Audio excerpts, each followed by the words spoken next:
இந்த உலகம் சோதனைகளால் நிரம்பியுள்ளது. நாம் எதிர்கொள்ளும் கஷ்டங்கள், சோதனைகள், அச்சம், எதிரிகள், துன்பங்கள் இவை அனைத்தும் நம்மை பலமற்றவராக உணர செய்யலாம். ஆனால் நாம் ஒருவரை மட்டும் முழுமையாக நம்ப வேண்டும். அது அல்லாஹ். சில நேரங்களில் எதிரிகள் சூழ்ந்திருக்கும்போது நம்மை பாதுகாக்க எதுவும் இல்லை என்று நினைக்கலாம். அப்படியென்றால் நபிகள் நாயகம் அவர்கள் என்ன செய்தார்கள்? அவர்கள் எந்த துஆவை சொல்லி பாதுகாப்பு பெற்றார்கள்? அந்த துஆ நம்மை எப்படி பாதுகாக்கும்? இப்போது நபிகள் நாயகம் அவர்கள் சந்தித்த அந்த சூழ்நிலையை தெரிந்து கொள்வோம்.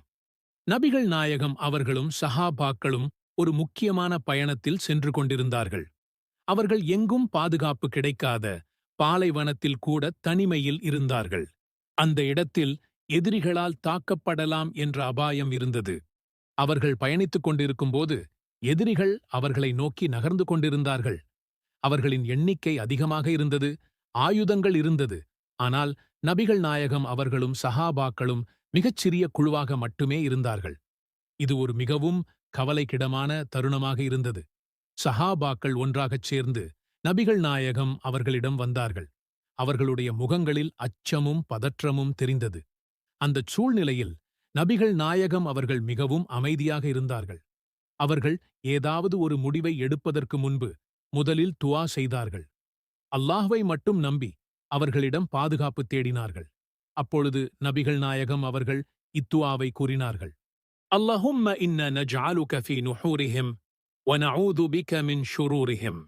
யா அல்லாஹ், அவர்களுக்கு எதிரில் உன்னை ஆக்குகிறோம். அவர்களின் தீமைகளை விட்டு உன்னிடம் பாதுகாப்பத் தேடுகிறோம். இந்த துஆவை கூறிய பிறகு அல்லாஹ்வின் உதவியால் எதிரிகள் தங்களது திட்டத்தில் தோல்வியடைந்தார்கள். அவர்கள் பயந்துவிட்டனர், குழப்பமடைந்தனர் மற்றும் தாங்களாகவே பின்னால் சென்றுவிட்டனர். இந்த துஆவின் முக்கியத்துவம்.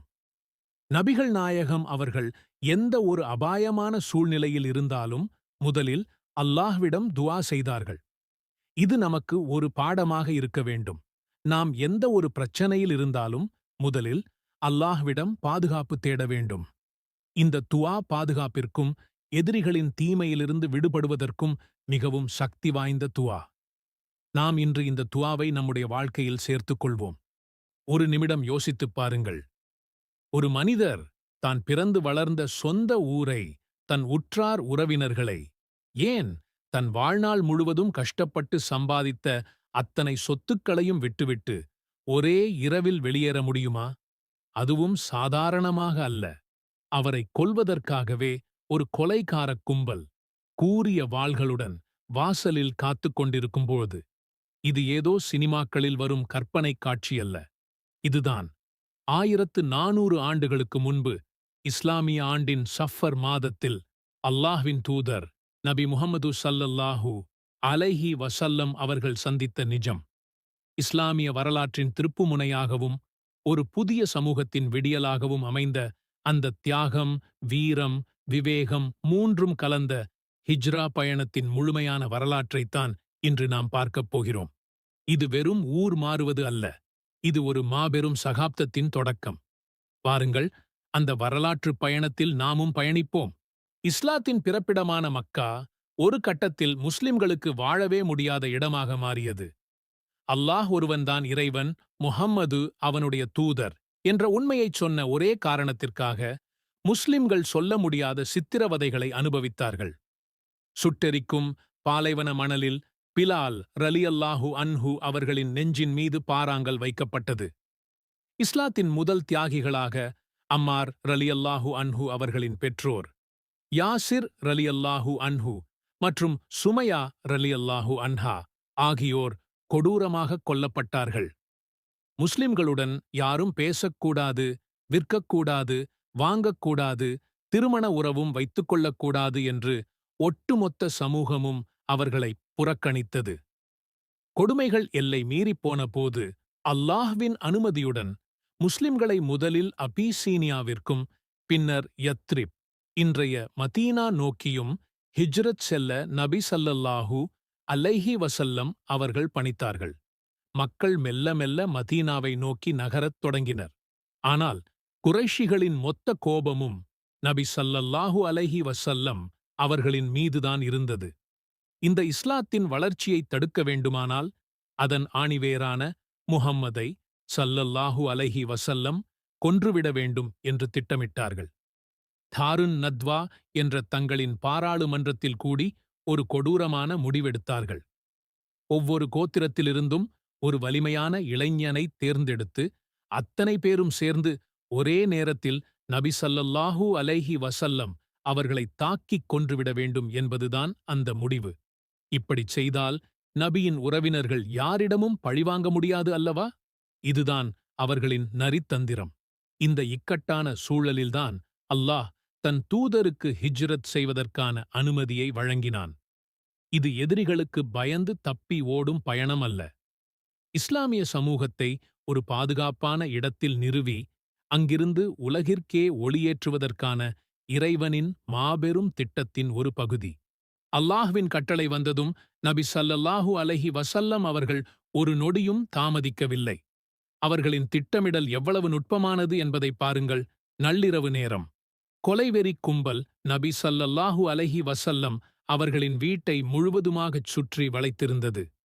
உள்ளே நபி ஸல்லல்லாஹு அலைஹி வஸல்லம் அவர்கள் என்ன செய்தார்கள் தெரியுமா?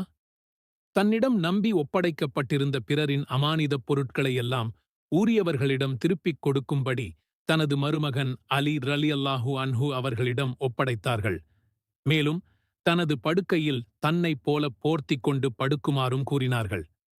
தன் உயிருக்கே ஆபத்தான அந்த பொறுப்பை அலி ரலியல்லாஹு அன்ஹு அவர்கள் புன்னகையுடன் ஏற்றுக்கொண்டார்கள். என்ன ஒரு தியாகம்! பின்னர் நபி ஸல்லல்லாஹு அலைஹி வஸல்லம் அவர்கள் சூரா யாசீனின் ஆரம்ப வசனங்களை ஓதியவாறு எதிரிகளின் கண்களில் மண்ணைத் தூவிவிட்டு வீட்டை விட்டு வெளியேறினார்கள். அல்லாஹ் அவர்களின் பார்வைகளை தடுத்திருந்தான். அங்கிருந்து நேராக தனது உயிர் நண்பரும் உற்ற தோழருமான அபூபக்கர் ரலியல்லாஹு அன்ஹு அவர்களின் வீட்டிற்குச் சென்றார்கள். நபி ஸல்லல்லாஹு அலைஹி வஸல்லம் அவர்களுடன் பயணிக்க வேண்டும் என்ற ஆவலில் அபூபக்கர் ரலியல்லாஹு அன்ஹு அவர்கள் 2 ஒட்டகங்களை எப்போதோ தயார் செய்து வைத்திருந்தார்கள்.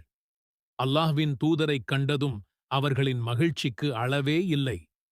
தியாகமும் நட்பும் இறை நம்பிக்கையும் நிறைந்த அந்த வரலாற்றுப் பயணம் சஃபர் மாதத்தின் கடைசி நாட்களில் ஒரு வியாழக்கிழமை இரவில் தொடங்கியது. மக்காவிலிருந்து மதீனாவிற்குச் செல்லும் பாதை வடக்கே இருக்கிறது. ஆனால் எதிரிகளை திசை திருப்ப நபி ஸல்லல்லாஹு அலைஹி வஸல்லம் அவர்களும் அபூபக்கர் ரலியல்லாஹு அன்ஹு அவர்களும் தெற்குப் பக்கமாக கரடுமுரடான சவ்ர் மலையை நோக்கிச் சென்றார்கள். அந்த மலையின் உச்சியில் இருந்த ஒரு குகையில் 3 நாட்கள் தங்கினார்கள். அந்த 3 நாட்களும் திட்டமிடலின் உச்சம். அபூபக்கர் ரலியல்லாஹு அன்ஹு அவர்களின் மகன் அப்துல்லாஹ் இரவில் வந்து மக்காவின் செய்திகளை கூறுவார். மகள் அஸ்மா ரலியல்லாஹு அன்ஹூனவு கொண்டு வருவார். அவர்களின் பணியாளர் ஆமிர் ஆடுகளை மேய்த்துக் கொண்டே வந்து அவர்களின் காலடித் தடங்களை அழித்துவிட்டுச் செல்வார். பார்த்தீர்களா, இது எவ்வளவு நேர்த்தியான ஒரு திட்டமிடல்! ஒரு கட்டத்தில் அவர்களை தேடி வந்த எதிரிகள் குகையின் வாசலுக்கே வந்துவிட்டார்கள். உள்ளிருந்து பார்த்தால் அவர்களின் கால்கள் தெரியும். அபூபக்கர் ரலியல்லாஹு அன்ஹு அவர்கள் பயந்து போய், அல்லாஹ்வின் தூதரே, அவர்கள் யாராவது குனிந்து பார்த்துவிட்டால் நாம் பிடிபட்டு விடுவோமே என்று பதறினார்கள். அதற்கு நபி ஸல்லல்லாஹு அலைஹி வஸல்லம் அவர்கள் அசைக்க முடியாத இறை நம்பிக்கையுடன் சொன்ன அந்த வார்த்தைகள் இன்று வரை நம் எல்லோருக்கும் ஆறுதல் தருகிறது. கவலைப்படாதீர்கள், நிச்சயமாக அல்லாஹ் நம்முடன் இருக்கிறான். அடுத்த நொடி அற்புதம் நிகழ்ந்தது. குகையின் வாசலில் ஒரு சிலந்தி அழகாக வலை பின்னி இருந்தது. ஒரு காட்டுப்புறா அங்கே கூடுகட்டி முட்டையிட்டிருந்தது. இதை பார்த்த எதிரிகள், இங்கே யாரும் வந்திருக்க வாய்ப்பே இல்லை. வந்திருந்தால் இந்தச் சிலந்தி வலையும் புறாக்கூடும் இப்படி முழுசாக இருக்குமா என்று பேசிக்கொண்டே திரும்பிச் சென்றார்கள். 3 நாட்களுக்குப் பிறகு பயணம் தொடர்ந்தது. நபி ஸல்லல்லாஹு அலைஹி வஸல்லம் அவர்களை பிடித்துக் கொடுப்பவர்களுக்கு 100 ஒட்டகங்கள் பரிசு என குறைஷிகள் அறிவித்திருந்தார்கள். இந்த பரிசுக்கு ஆசைப்பட்டு சுராகா இப்னு மாலிக் என்ற வீரன் அவர்களை பின்தொடர்ந்து வந்தான். அவர்களை நெருங்கிய சமயம் திடீரென அவனது குதிரையின் கால்கள் மண்ணில் புதைந்தன. மீண்டும் முயற்சித்தான், மீண்டும் புதைந்தன. இது சாதாரண விஷயமல்ல. இறைவனின் செயல் என்பதை உணர்ந்த சுராகா நபி ஸல்லல்லாஹு அலைஹி வஸல்லம் அவர்களிடம் மன்னிப்பு கோரினான். நபி ஸல்லல்லாஹு அலைஹி வஸல்லம் அவர்களும் அவனை மன்னித்து, பாரசீக பேரரசர் கிஸ்ராவின் கங்கணங்கள் உனக்கு அணிவிக்கப்படும் நாள் வரும் என்று ஒரு முன்னறிவிப்பையும் செய்தார்கள். பல ஆண்டுகளுக்குப் பிறகு உமர் ரலியல்லாஹு அன்ஹு அவர்களின் ஆட்சியில் அந்த வாக்குறுதி அப்படியே நிறைவேறியது. பல நாட்கள் கடினமான பயணத்திற்குப் பிறகு ரபியுல் அவ்வல் மாதத்தில் நபி ஸல்லல்லாஹு அலைஹி வஸல்லம் அவர்களும் அபூபக்கர் ரலியல்லாஹு அன்ஹு அவர்களும் மதீனாவின் நுழைவாயிலான குபாவை அடைந்தார்கள். மதீனா நகரமே விழாக்கோலம் பூண்டிருந்தது. தங்கள் உயிருக்கும் மேலாக நேசித்த அல்லாஹ்வின் தூதரின் வருகைக்காக மக்கள் ஒவ்வொரு நாளும் நகருக்கு வெளியே காத்திருந்தார்கள். நபி ஸல்லல்லாஹு அலைஹி வஸல்லம் அவர்கள் வருவதைக் கண்டதும் அவர்களின் மகிழ்ச்சி கரை புரண்டோடியது. அல்லாஹு அக்பர் என்று வானதீர முழங்கினார்கள். குபாவில் நபி ஸல்லல்லாஹு அலைஹி வஸல்லம் அவர்கள் இஸ்லாமிய வரலாற்றில் தமது கரங்களால் கட்டிய முதல் பள்ளிவாசலை நிறுவினார்கள். சில நாட்கள் அங்கு தங்கிய பின் மதீனாவிற்குள் நுழைந்தார்கள். ஒவ்வொருவரும் நபி ஸல்லல்லாஹு அலைஹி வஸல்லம் அவர்களை தங்கள் வீட்டில் தங்க வைக்க ஆசைப்பட்டார்கள். ஆனால் நபி ஸல்லல்லாஹு அலைஹி வஸல்லம் அவர்கள், என் ஒட்டகத்தை அதன் வழியில் விட்டுவிடுங்கள், அல்லாஹுவால் பணிக்கப்பட்ட இடத்தில் அது அமரும் என்றார்கள். அந்த ஒட்டகம் அபூ அய்யூப் அல் அன்சாரி ரலியல்லாஹு அன்ஹு அவர்களின் வீட்டின் அருகே அமர்ந்தது. ஹிஜ்ரத் என்பது வெறுமனே ஓர் இடமாற்றத்தோடு முடியவில்லை. அது ஒரு புதிய, முன்மாதிரியான சமூகத்தை உருவாக்கியது. நபி ஸல்லல்லாஹு அலைஹி வஸல்லம் அவர்கள் செய்த முதல் வேலை மக்காவிலிருந்து வந்த முஹாஜிர்களையும் மதீனத்து அன்சாரிகளையும் சகோதரர்களாக இணைத்ததுதான்.